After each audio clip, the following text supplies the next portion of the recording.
I simply want a leader who leads through optimism, who leads through that positivity. By the way, this is not unbridled, rosy-colored glasses, all pixie dust and all positive and all ends. There are a lot of challenges. I admit that and acknowledge that. I believe that when someone can get to a place where they see optimism and realism not as separate entities or separate ideologies, but as the same, that's the leader that I would lay it down and follow. Maybe there are some religious figures that people believe in and have faith in that may have had something like that. But any person in real life, I'm seeing a lot of divisiveness. So I'm looking for someone that can blend optimism and realism, making the same thing. Well, I don't know about you, Better Than a Show listener, but I feel like sometimes I could use a dose of positivity and a dose of optimism in my life. And that's what you're going to get today with Matt Dinkhahn. He is the host of the Eternal Optimist podcast. And he's also somebody who has an amazing coaching career. He coaches, really, really high level CEOs. And we get into all sorts of things. But what I was really left with after this conversation was just how amazing Matt's mindset is, how he gets through adversity, how he responds to change, how he shows up for his family and his customers.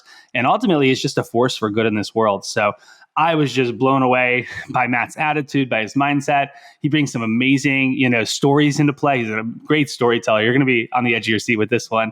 And he really shares the goods too, in terms of, okay, how do you stay positive? How do you be curious with yourself? How do you actually show yourself some love, and some grace as well? So we get into all of that. So I think you're going to really enjoy this episode with Matt Dinkhahn. He's an amazing, amazing soul. And let's get on with the show.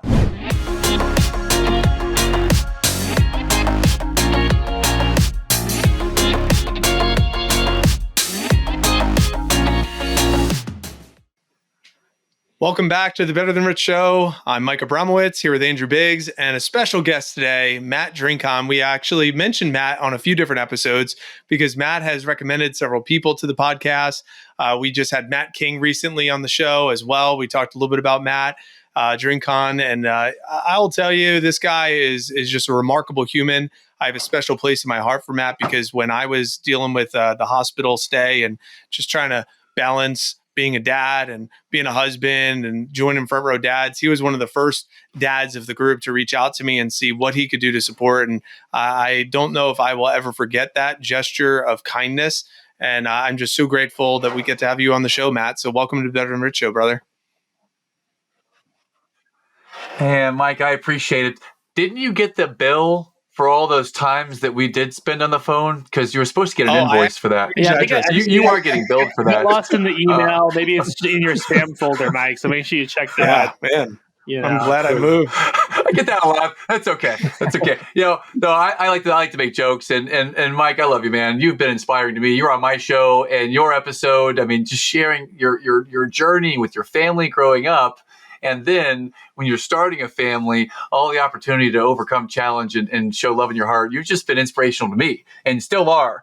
So, and I also want to throw a plug out there. If you don't know, Mike and Andrew, they run this great company with virtual assistants, which I have a goal to employ you or to reach out to you on that before the end of April. So you'll be hearing from me there. But otherwise, just thank you guys for having me on the show. It's a real pleasure to be here. Well, the pleasure's all ours. I mean, you have some freaking track record, man. I mean, obviously, I remember you as like the Cutco guy and the Cutco legend. But I mean, you've exceeded some really huge numbers in the business as a CEO coach. I know it as $130 million, if I'm not mistaken, as far as what your career sales have exceeded in different business ventures, and you're a part of different unbelievable groups. So there's so many directions that we could start and that we can go, Matt. But I think it would be really helpful if you just kind of why don't you take us back to what got you into being an entrepreneur, being a coach? Where did the journey begin for you, and what led you to being one of the most sought out, influential coaches of CEOs that I know, at least? So I'd love to hear, just kind of have our listeners hear your story a little bit. Well, thank you for asking. And it all started at around 12:15 a.m. back in college when I was on the way on a Saturday night. I was sitting in the back right-hand seat of an old Chevy Caprice Classic. It was a diesel engine. It was loud and clunky. And we're on the way to Papa Sam's, which is the Spartanburg, South Carolina version of Waffle House. And I'm getting ready to finish up my junior year in college, and I'm about to face some real facts. Number one, I have not taken off my golf career in college, so I'm probably not on this track yet. I mean, I'm an eternal optimist, guys. And at the same time, I'm not making it big in golf yet. I haven't even made the travel team for a travel match yet. So I probably need to find something else. And I'm a year away from graduating. I don't have any idea what I'm going to do yet. So I know I was making $5.50 an hour doing physical labor in the summer times and waiting tables and bartending during college to pay for school. So I've got to figure out something to do. And I see a sign on the side of the road that said $10 an hour per appointment. And that was how I started my entrepreneurial journey of selling Cutco knives. One of the best decisions I ever made was going to that interview. And as much as I wanted to leave at the end of the interview, because this was not what I thought I was going to be at the time, I thought I was going to be working in some store selling sporting goods. That was the advertisement back in the day, 25 years ago. Well, that cute girl, Melissa Linton, who's still a good friend to this day, Facebook friend, and does properties down in Charleston, I wanted to go and be close to Melissa. So I took the job so I can go and talk to her. And we're still good friends to this day. And as it turns out, Cutco was awesome. So my entrepreneurial journey started there. And once I got the taste of my own schedule, in that first comma check, I'm talking about that first 4 digits left of the decimal. I was like, I'm in. I want this. I want more and more comma checks. I want more flexibility. So I was hooked then, and it went through a career at Cutco. And I was there for about 6 years. 1 year as a rep selling, and 5 years as a branch and district manager. And I love the experience. It was great. I learned so much in business. The same things I know you learn, Mike. I learned everything from the start to the finish, from business plans to hiring, firing, recruiting, interviewing, training, to running a team, looking at culture, to pouring Mountain Dew all over my head to get the team all fired up and to drench myself in the energy that comes when you pour Mountain Dew in your head. Disclaimer, if you really do that, energy does not come to you, but you can create it in your brain at least. So those things all happen. I love selling Cutco, and I loved even more the development of the people. So that became a consistent theme. I love to get in there and coach and lead and develop people in that way. And so I did Cutco for 6 years.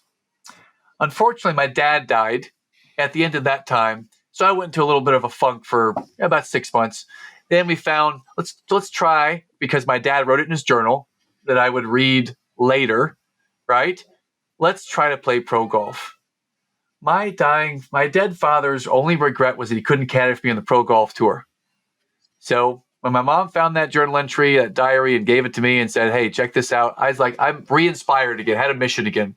Went to go play pro golf. Failed miserably, guys. I'll just cut to the point. If you Google me for pro golf, you won't see squat, because I didn't make any cuts. I didn't make any money, and that there's a little bit of an ego hit there, that I stopped a successful career to go and do something that I actually made no money in and completely failed and flopped on it. So that was a little bit of an ego bruiser. Then I went back and got my first corporate job. And I did that for 3 years at a company called Clearwire, and opened up their direct sales team in Atlanta, Georgia, which was the number one sales team in the country for a little bit of time. Promotion, went to run Nashville, then helped build Philadelphia, and then they moved me to Boston to go open the Boston market, not the store, the market for Clear. And then in a very House of Cards, episode 1, season 1 like way, they told me one day I had to go and let go of everyone on my team but 2 people. So I had to do a mass layoff of 15 employees making $75K a year or more in one day. That was so incredibly painful, right? So I felt at that point that the corporate place may not be the place for me. Oh, and by the way, they laid me off 30 days later to the day, right? And hired someone a third the price, then sold the company a year later. And that was so frustrating. But in any event, corporate America may not be the place for me. So I did one more corporate gig for 3 years here where I am in Charlotte, North Carolina. I worked for a man that I love, still love to this day, Curtis. He was great, had great people around me. I was starting to get the itch back though, guys. You know that itch when you're at the highest end of middle management and you have to enforce policy, but you can't make it, right? And as an entrepreneur, you get to do whatever you want to do, within the confines of whatever it is your values are. And I think my values, I feel pretty great about them. I feel strong about integrity and doing what's best for people and following through what you say you're going to do. More humility, less ego, more love. These are my core values. They're right behind the webcam. I can read them right there. I keep them there all the time. So I left after 3 years working here in Charlotte in that second corporation. So I was in 6 years in corporate America. Then I came to this. It came to coaching. I came to coaching in 2014, September.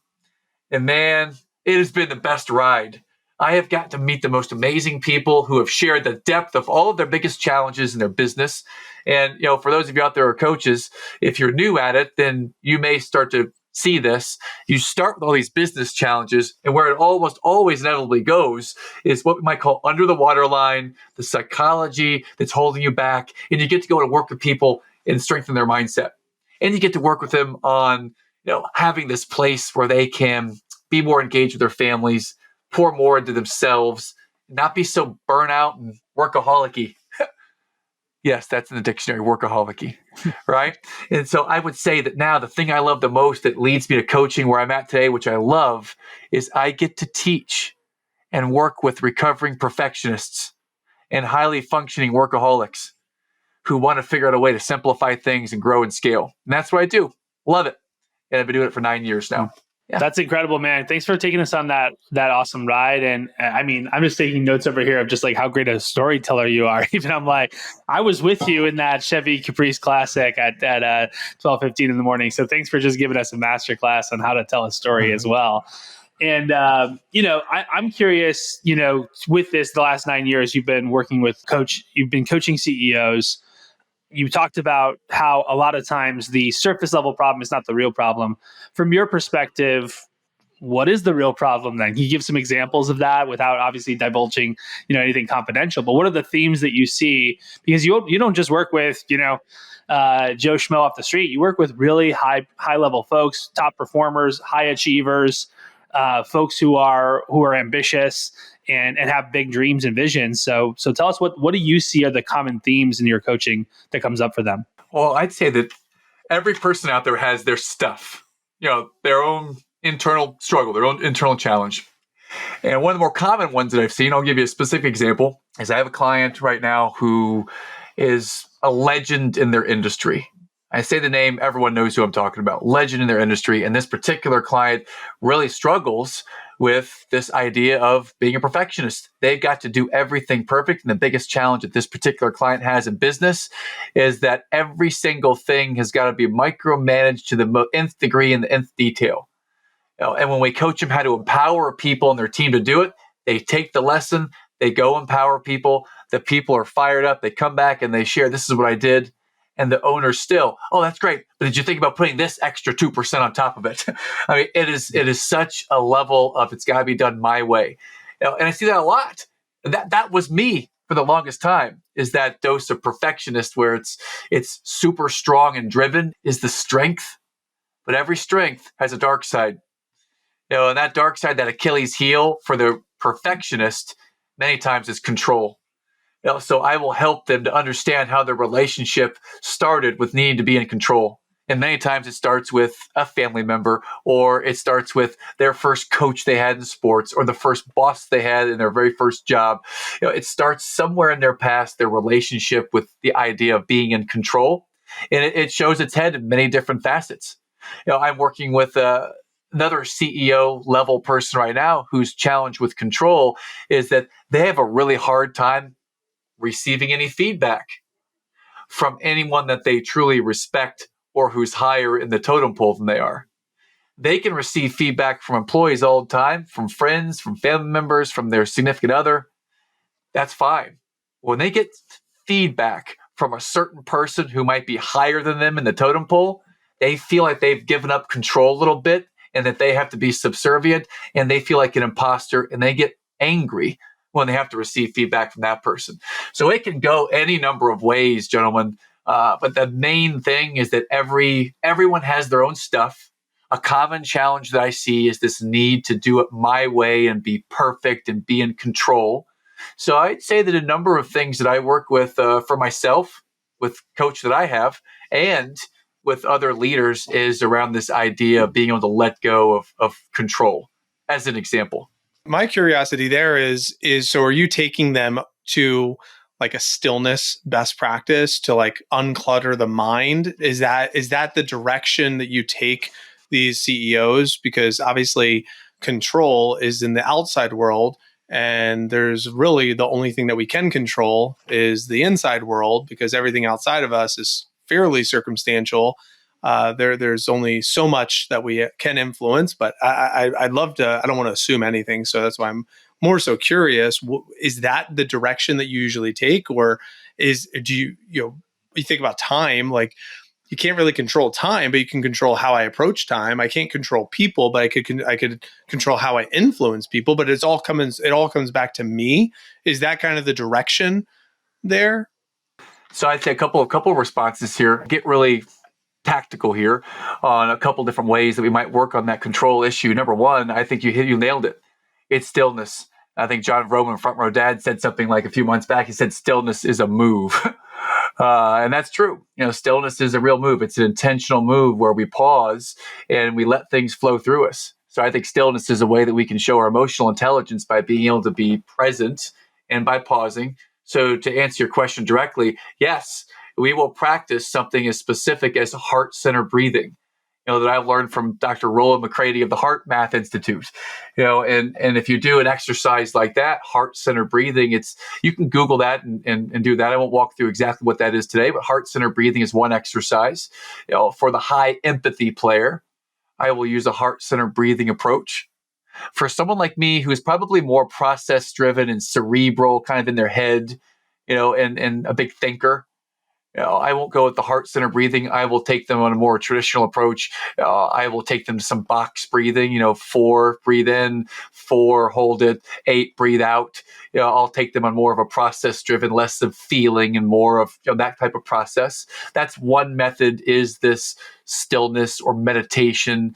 That's one. The one that I found that's very powerful, that I'm working with now with a number of clients, is an exercise where we will identify whatever the big challenge is that they are facing. Let's say that the challenge is, let's say it's what we've been talking about. It's kind of a perfectionist. Everything's got to be in control, whether it's, the way that I manage my schedule, the way that I manage my employees, the way that I show up. My kids have to do what I say when I do it. My spouse has to stay in order and do things in a certain way. Someone who is a perfectionist and maybe a little bit of a control person. What I might do with that person is we might identify that control is a challenge for them, help them become really aware of it. So step one is identify the challenge. Step two is to identify, what examples can you share with me in your past of where this control has hindered or hurt you? So I'll get them to go through the very painful and tedious exercise of being able to identify specific examples in each of these buckets of where control has hurt them. An example for me personally, it just came up yesterday or a couple days ago. The need to control or to be in control the way things are done. I'm getting ready to go on a 5-mile jog with my oldest daughter. She's riding the electric scooter. My youngest daughter was so excited. She runs out the door. She's ready to play. She's ready to go on this run with us. She's going to ride the other scooter. Man, she'd been running around in the mud and her feet were all muddy and wet. She tried to put her shoes on. And I was like, dear, before you put your shoes on, you got to have socks on. Her feet were wet and muddy, and I said, you got to have socks on. She's like, no, I'm ready to go right now. And I had to stand firm in my control that you have to have socks on. That was an example where I felt that this way that we do things is, if you have wet feet, you're going to put socks, or dry your feet and put your shoes on. She was just going to put them on. She did not. She ends up crying, running inside, and it begins a spiral of things that happen where then no one's happy, and it's just challenging for all of us. And I needed to be in control personally at that time. I went back and thought about it later, and what's the worst that could happen if I don't correct the behavior? Nothing. Her shoes get wet and stinky. I mean, she's 4. She's going to grow out of them in a month anyways. And I let that happen. All right. That's one example. The other example, back to the business world. If you're a leader out there and you want to empower your people and you share with them, you have a team meeting and you share with them, team, I want you to come up with ideas on where we're going to go from here. Here's a project we want to bring to light. I would like for you to come up with all the ideas and bring them back to us. They go out, they work hard, they brainstorm, they come up with ideas that bring it back. And then me as the leader, I might say, oh, well, I appreciate that. We've already done that. Next.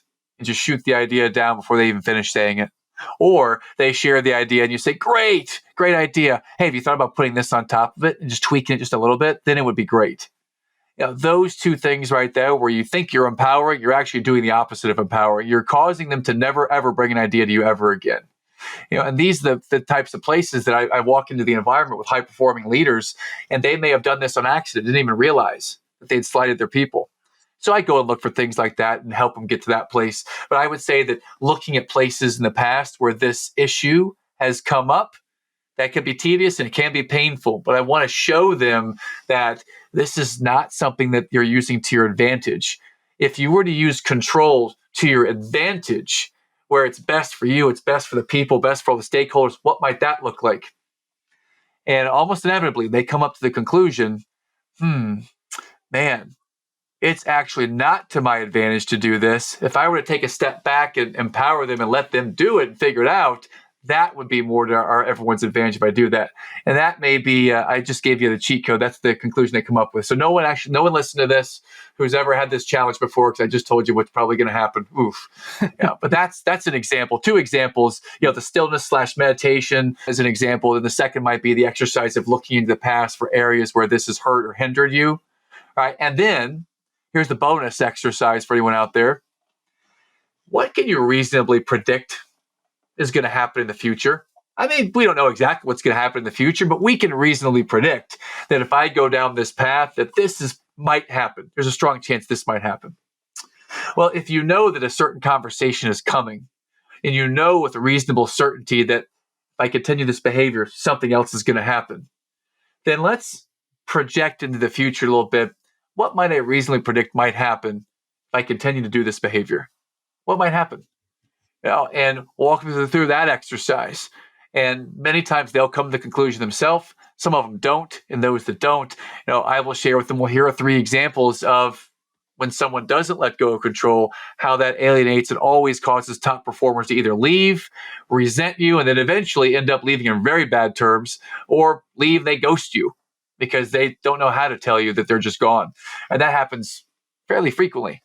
So I think that might be the answer to your question, or at least that's my interpretation. Yeah, I think it's a great answer, Matt, and I love how you've outlined that. And it's just getting them to see the consequences of their actions. Really, is what I heard there at the last point, and helping them see that the pain of not changing is greater than the pain of changing, and that's where that mental shift and that commitment shift can move over into the positive side. I'm curious, did you guys hear that? Because we might need to cut this. Can you guys hear the background noise? Yeah, it's a little good. Bit. Okay. I'd love to throw one more thought at you here, guys, because I'm thinking of a real personal example here that I'm certain that people can relate to. Is that my wife left her last job in October, and we had the ambition that together we want to start another company. And I've got some experience in starting companies from scratch and working with people and being an entrepreneur. And this might be her first real, venture into it like that. And I felt that I needed to share my opinion and be a part of the whole process. And what I didn't realize is that she was coming to me with all these great ideas. And I was doing the exact thing that I'm coaching other people to not do. I was doing it. She was bringing the ideas, and I was asking questions that were framed in a way that really kind of nullified all the effort and attention she was putting into it. I didn't mean to do it. I didn't realize I was doing it. And that's why we need a coach to help point things out to us. Because I'm going over with my coach how things are going in our relationship and how things are going in our new business together. And he's like, well, have you thought about when you actually ask her questions and you assert that she should be doing it this way? Have you thought about how that actually impacts? And it's actually the exact thing you're coaching people to do, not do, and you're doing it, Matt. I'm like, oh, wow. So I had to jump out of all of that, empower her totally to do it. And guess what? After 2 months of me doing that with her, she hadn't made a lot of progress because I've been stifling her. But when I let go, she has taken us all the way down to the finish line on a couple of big projects, and she's the one that's driving it. And she is fully empowered, and she is flying and soaring right now, my friends, because I've let go, and now she's running with it. That happens all the time in business.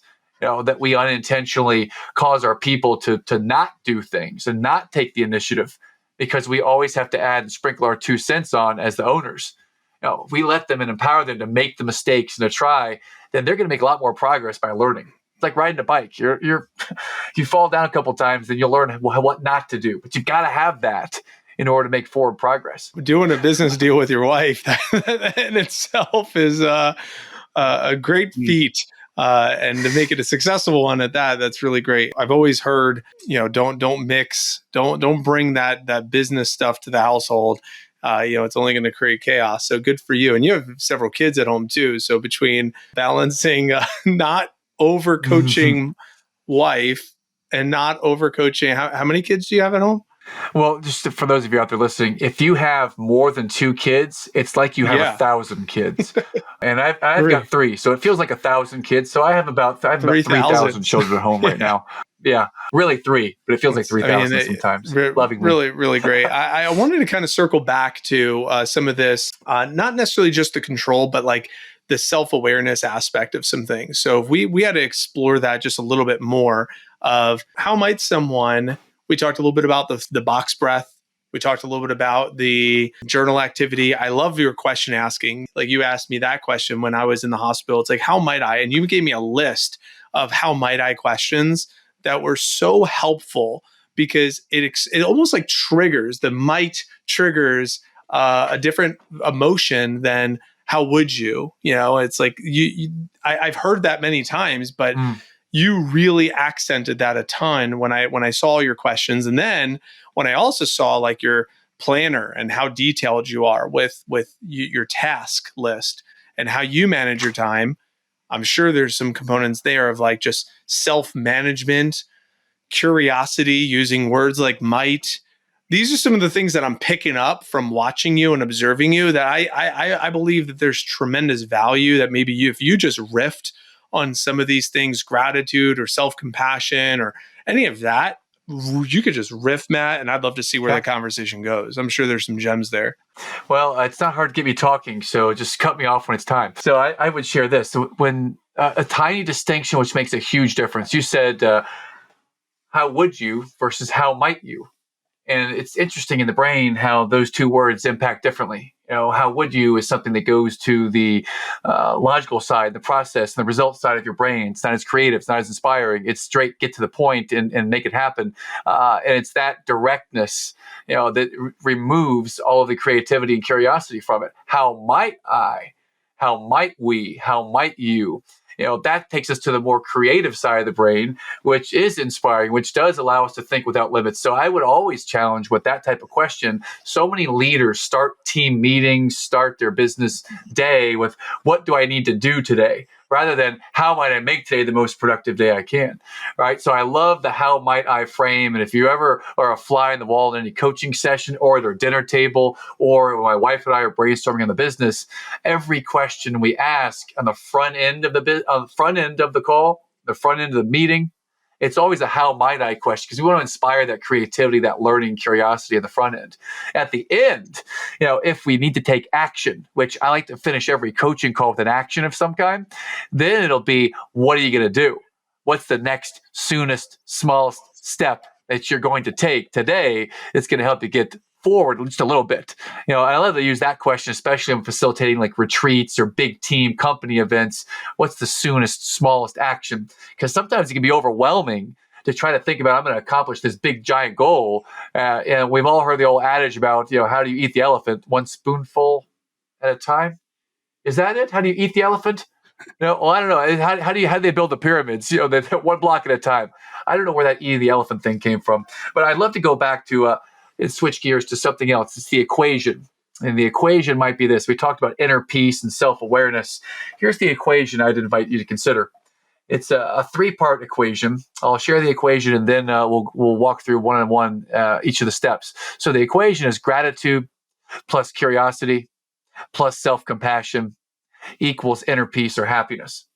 So let me walk through those for a second so our listeners can get an idea of what that might mean in reality.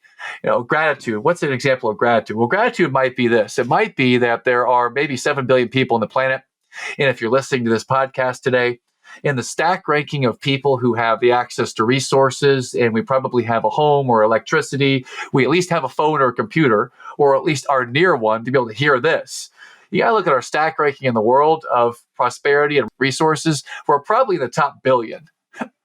Right? We're probably in the top, 100 million at least, if we are listening to this show today, right? So gratitude is I'm grateful for this perspective that I'm here and I'm not there. Or I'm grateful today personally because it's coming up on my 7-year anniversary of when I was disabled in a wheelchair, right? And I couldn't golf and couldn't run and couldn't play with the kids, couldn't pick up a kid, couldn't make love to my wife, couldn't cook, couldn't get up the stairs. And I was literally laying downstairs on the floor of my office for like 3 months straight. Couldn't leave the house. I left the house 3 times in the last month and a half, right? So that was a really, really tough time. And I'm grateful every day that I get to walk. So people ask me, how's your day going? How are you, Matt? I always respond the same. Freaking awesome. I'm alive and I'm here and I'm healthy. So I'm very grateful. So gratitude is from the perspective of, look at all the things that we have. Number 2 is curiosity. So curiosity is not, man, it's them. If they would just show up and be better. Curiosity is not, man, this was a horrible experience going to this Spartan race and I cut my knee and my shoes got all dirty and my car's now dirty and I ran out of gas and all these challenging things happened at my first Spartan race, by the way. So I could have looked outside and blamed a lot and said it was this, it was that. Curiosity is the ability to take in and go inside and ask yourself, how might I learn from this experience? I'm genuinely curious. How might I learn to be a better podcast guest after being on the Better Than Rich show? How might I learn to fill out my March bracket better? Because if those of you listening, Andrew Biggs actually destroyed and dominated the March Madness bracket that I was in. So I'm just going to say that out loud and we'll never repeat it.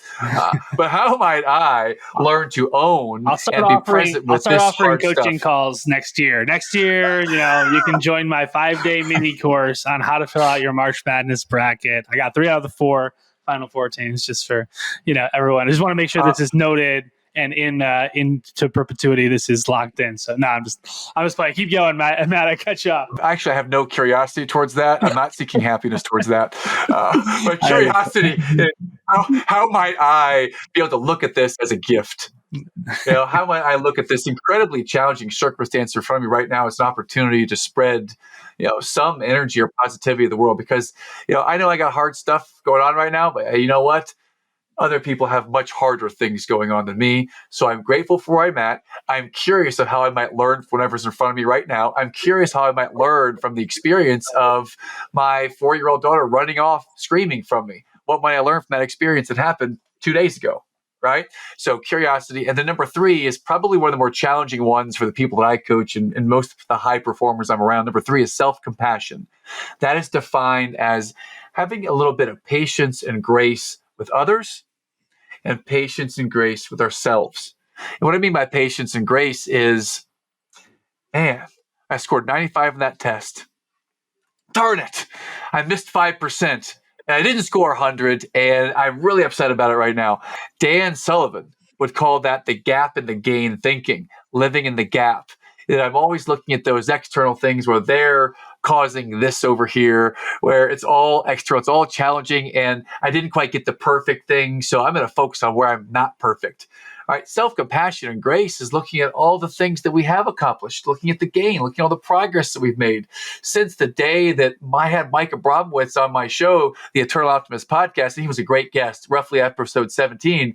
When Mike was on the show and told that amazing story, I remember that story, and I have learned so much about patience and grace myself from Mike's personal story, right? And I am having more curiosity and patience myself because I know Mike. So I like to tie all this stuff together.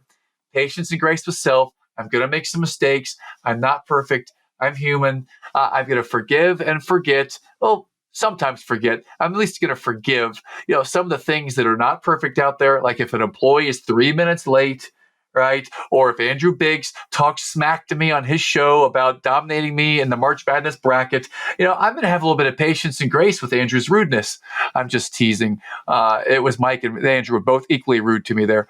Just kidding, guys. Like to have a good time, right? So you take gratitude plus curiosity plus self-compassion, the three of those things together, that can equal inner peace. Okay? Inner peace can be defined as being able to be present and I'm okay. I'm not complacent. I'm not lackadaisical. Not that I don't care. I'm not a nihilist, right? I am someone that I'm okay right now in the present moment. I'm not looking at the past and letting all the traumas just always hang over my head. I'm aware of them. They're there. And I'm aware that there's a future out there. I'm not worried about it. I'm able to remain present. And in that presence, in being present, I can find inner peace and happiness.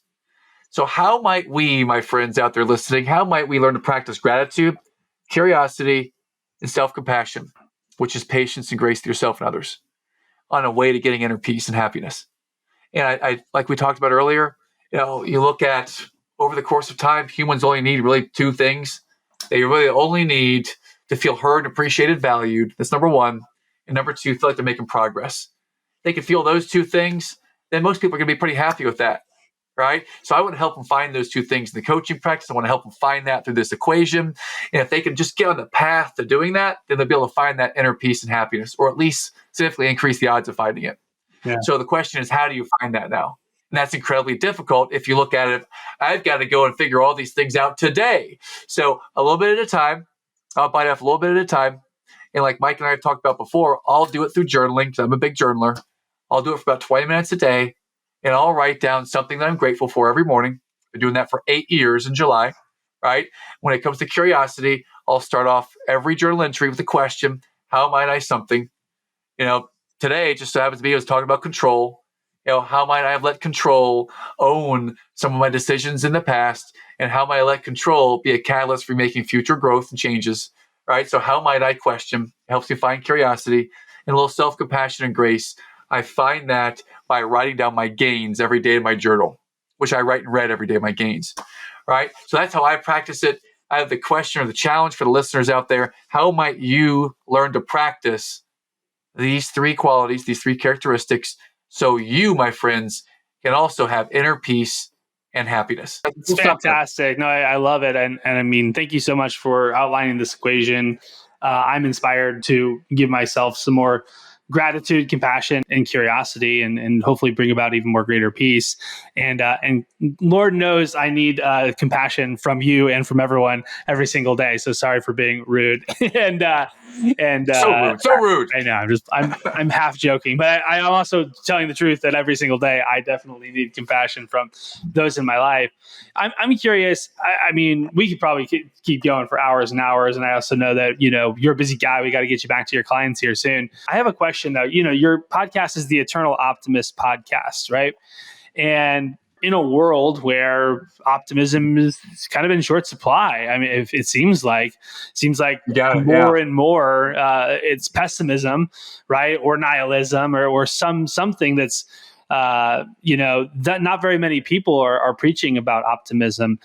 How do you stay optimistic amidst maybe some of the what seems like chaos in the world? Or we're just coming off of this is probably going to be released much later, but just yesterday I think it was, or the day before, was the Nashville school shooting. It's like, man, how do you stay optimistic in a world like this? You're somebody who seems to do it well, and also you don't strike me as someone who's just like hopped up on positivity all day long. Like, you also have a well-rounded understanding of your emotions and others' emotions. How do you do that? What's your take there? Great question. Thank you for asking. I'd say eternal optimism, what that means to me is, the optimism part is having a positive lens on the things that are happening. The eternal optimism part is eternally always learning, always curious. And in this place where I'm always curious and always learning, it's really hard to stay like a rock statue in one place and let that emotion, that frustration, that hard thing get me down. Because over the course of time, Andrew and Mike, I've developed this tripwire in the brain, kind of like a mental, like it's a mechanism that whenever this hard thing happens, whatever that hard thing might be, I found a way to pause and to appreciate that this is the gift that's in front of me, that God has given me this gift right here in front of me right now, to learn and inspire and use to teach the world something. An example, what's the public speaker's worst nightmare? Forgetting what they're going to say, or maybe their pants falling down. Both of the things have happened to me, by the way, in public speaking. And I remember most recently, I was given a speech about 4 years ago in front of 130 people. And I was 2 minutes and 47 seconds in, and I forgot the words I was going to say next. I was trying to say from Atomic Habits, James Clear, Chapter 1, the story of the aggregation of marginal gains. I was trying to retell that story in this speech, and I kept stuttering on aggregate. I kept stuttering. So in that moment, this is a public speaker's deer in headlights moment. I paused, and in my mind, for ever so quick of a time, it's probably about 3 or 4 seconds, I did this little mental checklist of, oh, this is what it feels like to be kind of a fish out of water, deer in headlights, forget what you're saying. And if this is the most challenging thing that I'm going to face, then you know what? I think I'm going to be okay. And I have practiced that in every situation that's recurred over and over again and been challenging. This tripwire happens in the brain where it's now, man, I appreciate this particular moment because I'm going to learn something. I'm going to use what I'm learning to be a better father, to be a better husband, to be a better man, to coach, and human being. So that's the tripwire. That's the practice. By the way, this is not easy. This is hard. It's hard to get to that place where you now have a new hardwired in the way you think. How might you get there? Well, you might get there by considering who the people you surround yourself with. I am not surrounded by a bunch of people that complain all the time, right? And I think that's important, right? Because if you're around people that are constantly negative, then that's going to bring you down a little bit too. Number two, I don't pay attention to the news. I have no idea what the news story is right now because I tell you what, I don't even need to watch it. I know what it is. It's 10-1 negative stories to positive stories. There's some murder, there's some shootings, there's some pillaging and plundering, there's some war, there's some blaming, there's some politics. Then there's one positive story that's kind of semi-positive, right? So you ask me, how do we get to that spot? A lot of practice and patience, right? Practice makes progress. No such thing as practice makes perfection. There's no such thing as practice makes perfect. That is a hogwash story that some gypsy told people a long time ago to try to sell them on some idea. Practice does not make perfect. Practice makes progress. That's what we seek. So those are some ideas on how we got to this optimism place. It's tried and tested through just practice. Yeah, I just wanted to echo that you said it's hard because frankly, even as a business owner, one of the things that we'll say to our clients is like, if it's easy, the business owner should not be doing it. You should be delegating it or automating it if it's easy, right? So you should be doing the hard things as a business owner. And if it's easy, someone else can do it. And if the hard things of what you're saying as an entrepreneur or as just a family person or as just a responsible human, do the hard things, and those hard things take the discipline and the practice. And, for you, coming from someone who broke their back and the physical limitations of most people's fears, let's call it that way, you have overcome it. And you have the right to say, hey, other people can overcome the hard by doing the daily hard. So I just wanted to acknowledge that and bring that in and just appreciate you. For sharing your stories, your wisdom. I mean, shit, we could talk for another probably 2 hours. But unfortunately, I know we all have a hard stop here shortly. So we like to end every episode by asking our guests 3 questions. And these questions will just kind of short hitting, whatever direction you'd like to go. And we'd also like to hear a little bit more. I'd love for right after I ask these questions where people could find you, learn more about what you're up to. So the first question that we like to ask all of our guests is, what do you think the world needs most today, Matt? I would love to see an inspiring, positive leader. I would love to see someone step up and say that there is a bright path that we can follow and lead that way. Right now, when I see leaders that are jockeying for positions of, well, their stories are all what I would say negative. They're divisive. I see that politically here in the United States more and more pronounced since I've been able to vote. So I simply want a leader who leads through optimism, who leads through that positivity. By the way, this is not unbridled, rosy colored glasses, all pixie dust and all positive and all ends. There are a lot of challenges. I admit that and acknowledge that. I believe that when someone can get to a place where they see optimism and realism not as separate entities or separate ideologies, but as the same, that's the person I want to follow. That's the leader that I would lay it down and follow. And I think that maybe there are some religious figures that people believe in and have faith in that may have had something like that. But any person in real life, I'm seeing a lot of divisiveness. So I'm looking for someone that can blend optimism and realism, making the same thing. That's what I like to see. Beautiful. What 1 to 3 books would you recommend everyone read? If you're an entrepreneur, one of the things they don't teach you in entrepreneur school, they don't teach you the act of actually running a business and looking at a profit and loss and understanding the numbers of your business. So this may be a little bit obscure of a reference, but it's one I've been coaching to a lot recently. I love this book right here, Simple Numbers, Straight Talk, Big Profits by Crabtree. It's a good understanding for the layperson who's probably really good at selling or really good at delivering their product or service. They don't understand the mechanics of a business. This is simple terms, how to understand the mechanics of a business. So Simple Numbers, Straight Talk, Big Profits. Greg Crabtree is excellent.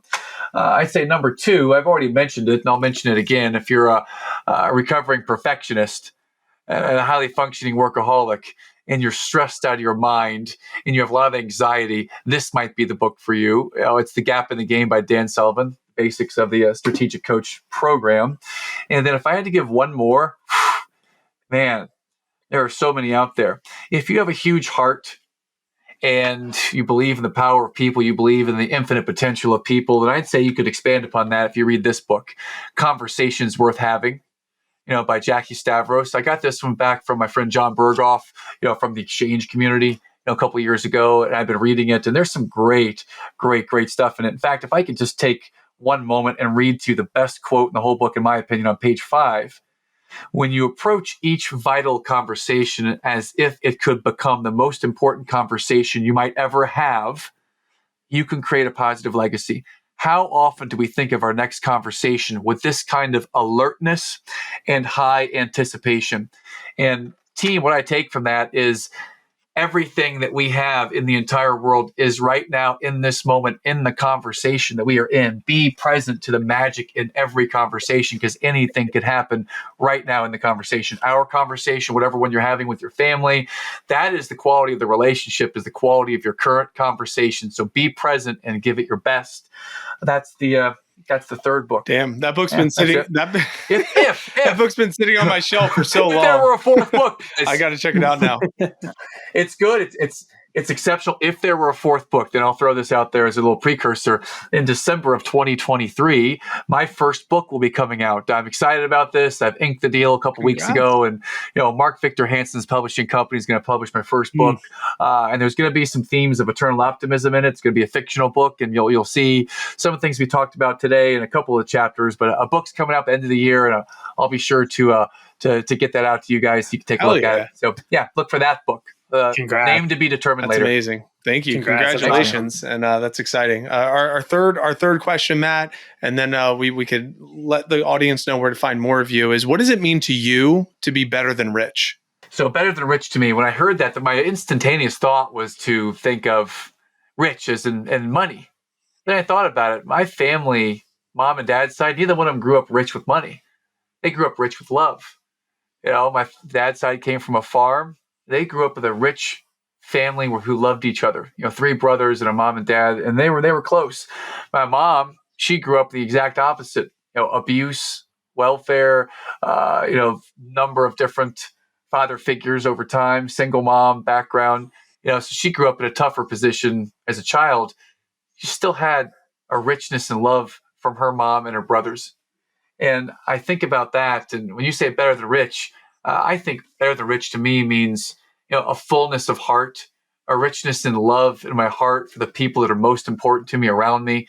I always thought of it as a financial thing, the word rich, but now being a father and being a husband and being a leader of communities, I think better than rich is being full, having your glass full, your heart full, in love with people around you. Yeah. Well, hey, thank you so much, Matt. This has been amazing. If people want to stay in touch, maybe they want to check out the podcast, where can they learn more?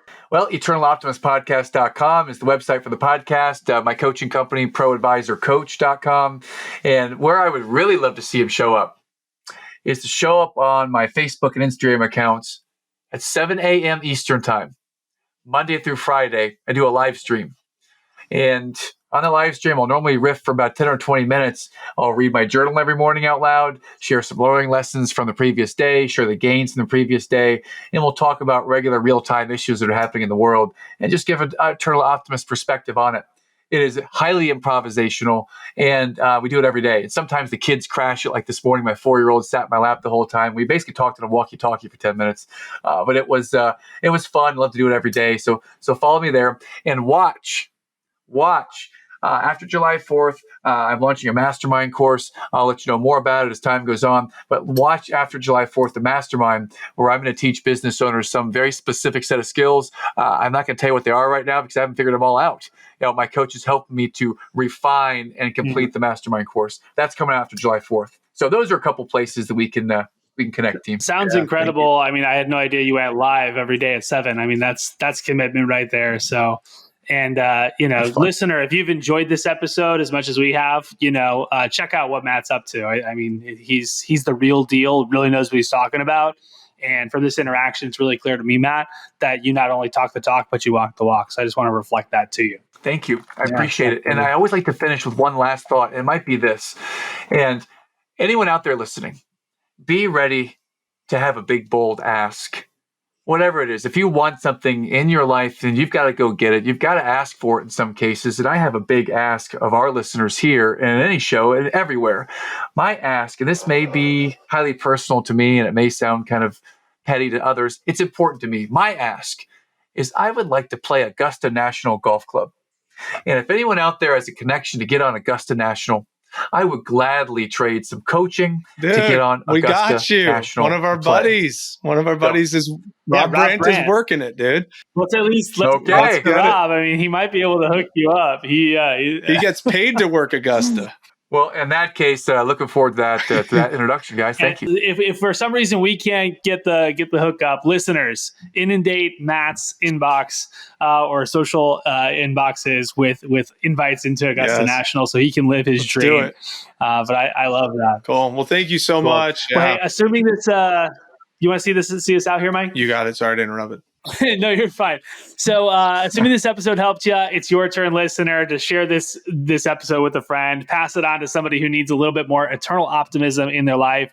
If this, if there was a lesson that stood out, let us know in the comments. Let us know what you really enjoyed from this conversation, and make sure that you also subscribe wherever you listen to your podcasts, or also on YouTube. Also, you can leave us a rating or review that helps other people find us. And until next week, remember to leave today better than you found it. We'll see you then. Thanks again.